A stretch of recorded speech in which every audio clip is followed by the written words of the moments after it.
here. My name is Petra, and I am Mexican.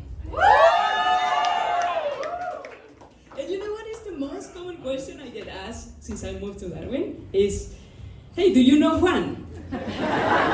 He works in Guzman y Gomez in Stuart Park. I'm like, of course I know Juan. I know all the other Mexicans that live in Darwin. There is 42 of us. And they are all here tonight. Actually, you might be sitting next to one. You might recognize them because they all smell like tacos. They are here tonight, well, apart from Juan. He's got a shift tonight. Sorry. So we are 41 tonight! Yes! And so, you know, I decided that I will give my presentation in Spanish. Yeah, sí, ¿por qué no? Y es buena idea, ¿por qué no? Hay que hacerlo. Entonces, yo creo que... You know, people always say, oh, man, you're Mexican. You must be very happy and loud. You must love Chile. And they also say, you must be part of the cartel. Well, you know what? That is wrong. I hate Chile. I work as a scientist in CSIRO. Yes, yes. And I am a veterinarian.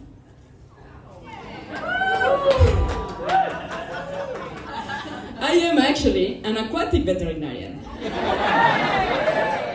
Really? Is that a thing? Yeah, it is. And you know what? Like whenever I tell people that I am an aquatic vet, they actually think that I spend my time in the water just taking the fish for a walk. Like, I have heard these guys. I have heard this before. All right? So, but that is not what I do at all. What this really means is that I pursue a career, so I get to play with dolphins. I can examine corals. I can treat octopus. Sexually. But the real reason why I became an aquatic veterinarian is so just I can get the most perfect Tinder picture.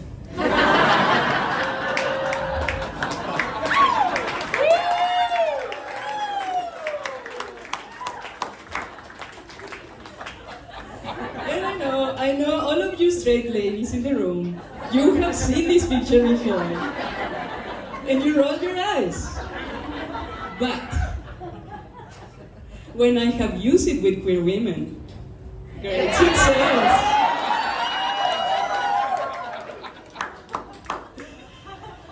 So we need the oceans to be healthy.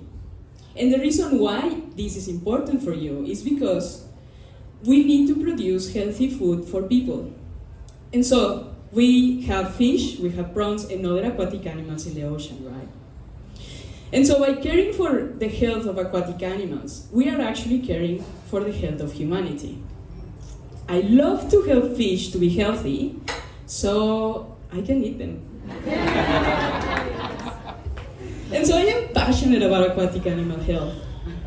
And I spend a lot of my time looking at fish. And so when you do that, you start to understand, you start to know them and how they feel. So, for example, this is a sad fish. This is an angry fish. This is a happy fish. Right? Funnily enough, my ex had a very similar range of expressions.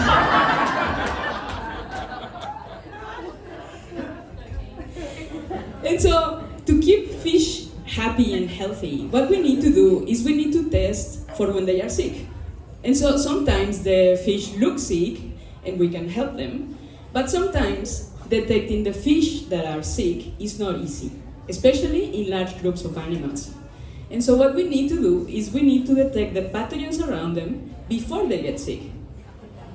And the way in which I am doing this is using a new technique.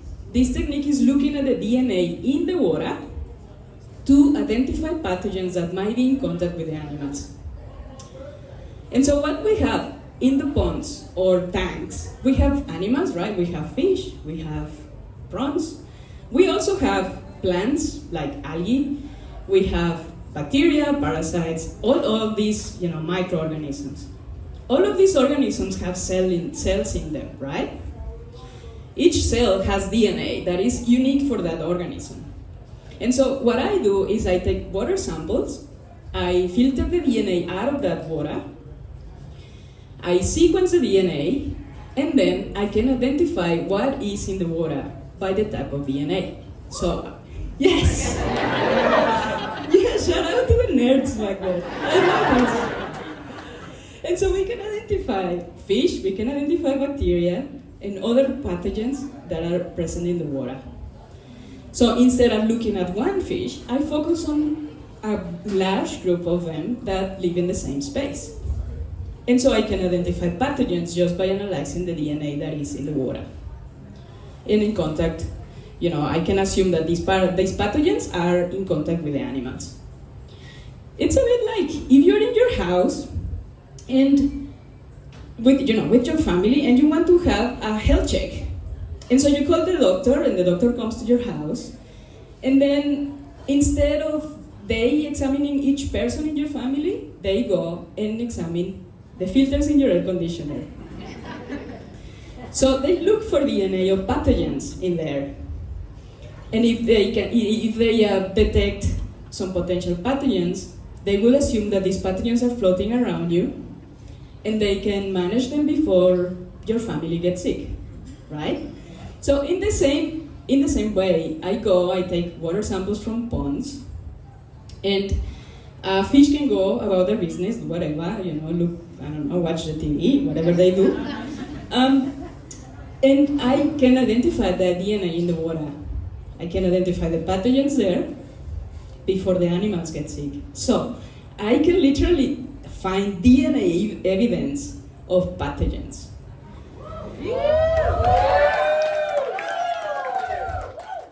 And I can stop them before they get you. So I am leading my own detective life.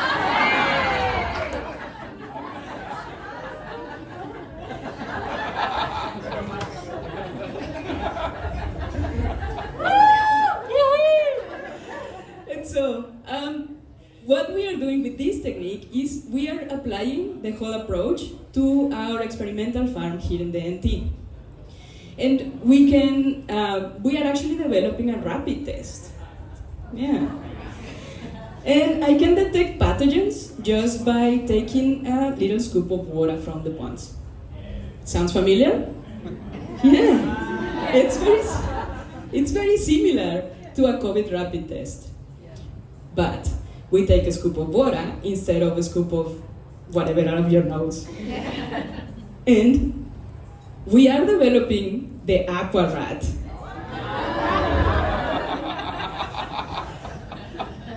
This is not a superhero, but it is a device, and this is what I do. So I go to the ponds, I take my water pump with me, I filter some water, and then I take the filter out of that, and then I can scoop up sample of that filter into the aqua rat. The aqua rat has a very specialized kind of molecules for detection. These molecules are very small, actually slightly smaller than the microchips that Bill Gates put into your COVID vaccine.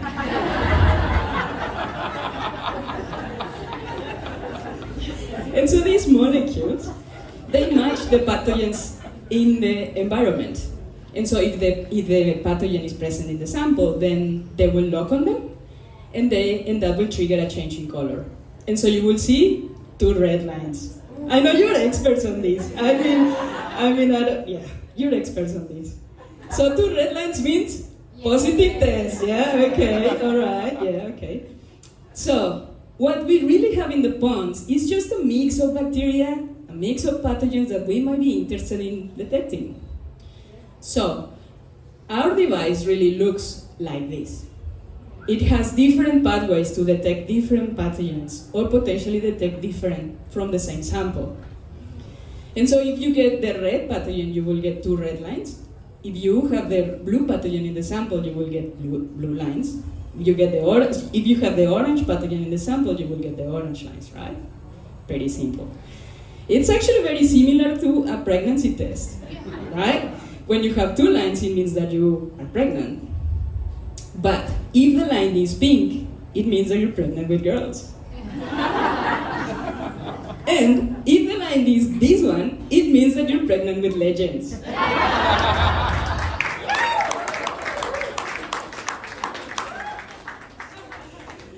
You see, I am not the sort of friend that will help fish when they are sick. I will only give them the aquarat, and I will be sequencing DNA around them.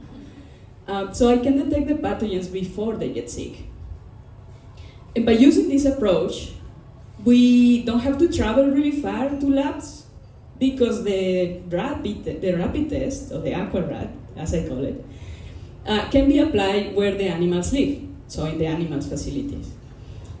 And the other advantage of this is that we don't have to handle animals every time to sample them, which improves animal welfare, which is like my dream, really.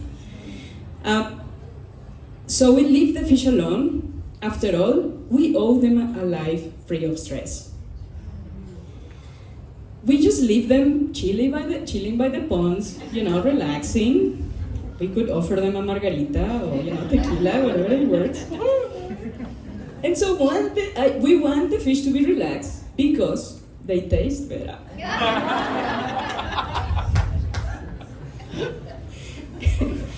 And the broader application of this is that we have all these fish owners very keen to use the aquarat, and hopefully we will make it available sometime soon, which means that I can finally get more time to pimping up my Tinder.